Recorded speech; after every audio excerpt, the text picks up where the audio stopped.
Welcome back, guys, here on the Wannabe News Station, live right here in Richfield.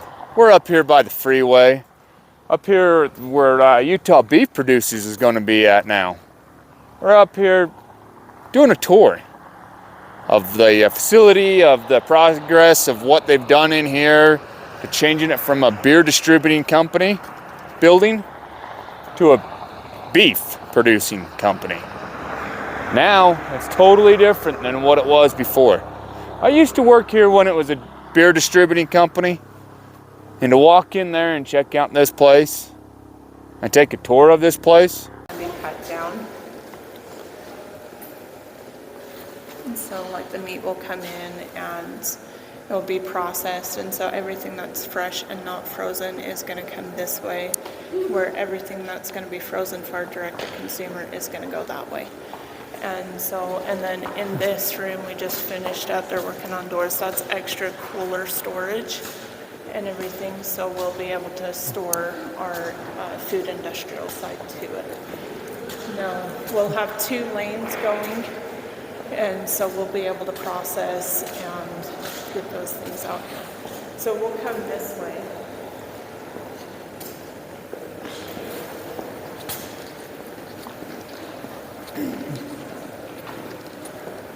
Now this is where our knife room is going to be, and the offices for the USDA and for our kill floor manager. Now up here is going to be where the classroom is. We'll have windows overlooking the kill floor and windows overlooking the fab floor.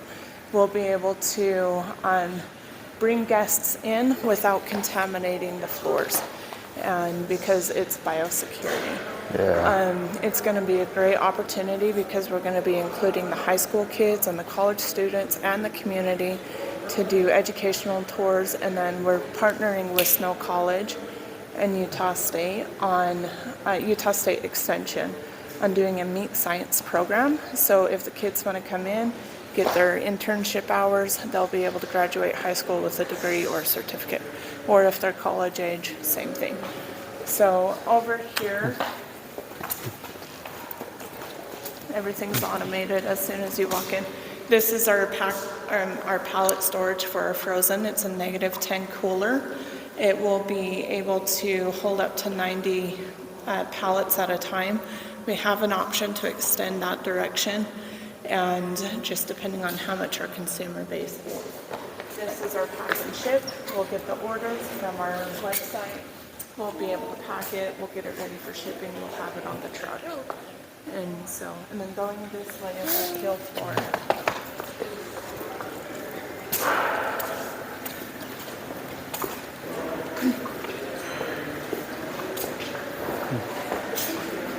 So detouring into this side, these are 2 separate rooms. Oh, wow. That room is going to be for your paunch and everything that's not usable. It will go that direction. It will be ground up and put into our biochar facility. Into the biochar incinerator. So it's going to be able to be reused in compost, and also it can be used into feed, and which provides a lower methane gas in the cattle, so we're not dying of cow farts and things like that. And then everything in this room is going to be your edibles, so your carne asada, your hearts, your livers, your everything like that. So, okay. Then this is the kill floor. So everything will come in on this direction. They'll have their different stations of process, and it will come around. Then right here is our USDA grading rack. So everything that is not good will be sent over. Everything that is good will be marked and sent down the line. So you guys stay close. Out there you can see that's our barn. It's fully enclosed, and it's just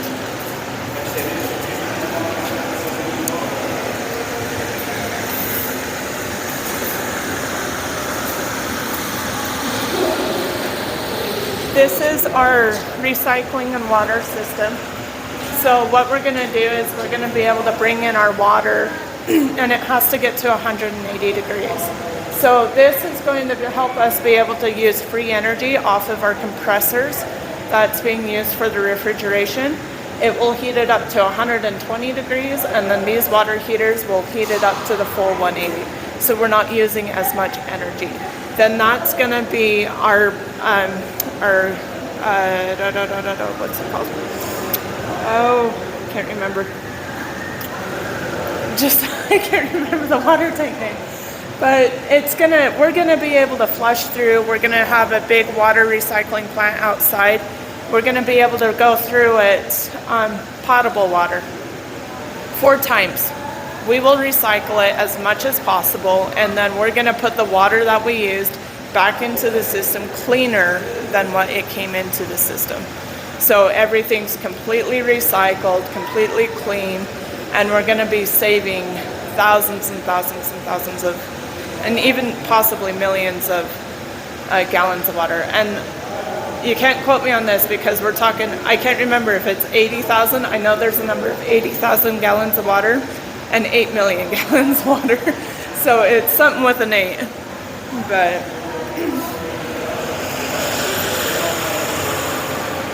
so this is our hot box. So this is where everything's got 24 hours to cool down and get into the correct temperature. Everything that's fresh is going to go that direction. And that can be used as extra storage. And then this is our aging room. This is for everything that, if you want to age a beef 21 days, it's going to sit here for 21 days. If you want it shorter, it will sit shorter. We'll be able to put, I need to get better on my numbers. I think up to 400 if you hold it right. It depends on the size of the cow and how many you can nest in here properly without touching. So, and then it just goes back through this door. Once it's done, we've got the super highway, so we can go down both sides and go down our main route. And then it goes into here for extra holding, and it goes straight back into the fab room where we started. So there's the loading bay out there, which has 7 docks, and our food companies and our shipping companies will be able to come in and pick it up. So that's basically it. The difference and the work they've done into it to change it over to what it is now, a lot of money, a lot of work, a lot of time's been invested into bringing this here to Richfield. Great to see this here. I've been behind it the whole entire way. I'm glad to see we got it here. Looking forward to it. Soon, they'll be running off their own sewer tied into the city. So, which will be a good thing. They're not running off of a septic tank. People wonder about the smell. You ain't gonna get a smell here. And what about if we do get a smell? You live in the country. We got farm grounds all the way around us. There's nothing wrong with that. The smell. If you're complaining, it's probably because you weren't from around here. Grew up with the smell of farms and cattle and feedlots and stuff like that. I've grew up here my whole entire life. It's part of the country. It's part of what you live in. And that's part of where your food comes from. But yeah, great turnout. It's going to be great. We're going to have an open house on March 30th coming up soon. So you'll be able to come in, take a tour of the place, and check it out yourself. It's going to be going from 10 to 4. So make sure you stop in and check it out on March 30th before it's closed up to the public. And then you're not going to be able to go in and see how they do it, the process and stuff. It will be closed up because now they have to go into regulations and whatnot to get in the business going and stuff. So if you want to check it out, see what it's like before it goes into operation, I advise you to come out on March 30th and check it out. But anyways, thanks for tuning in to the Wannabe News Station. And like they say, if the women don't find you handsome, they ought to find you handy. Even though we are out doing a video about the Utah beef producers coming to town. Well, they're here. It's just the last little bit of work that they have to do. So, thanks for tuning in. Now you know the rest of the story. Good day.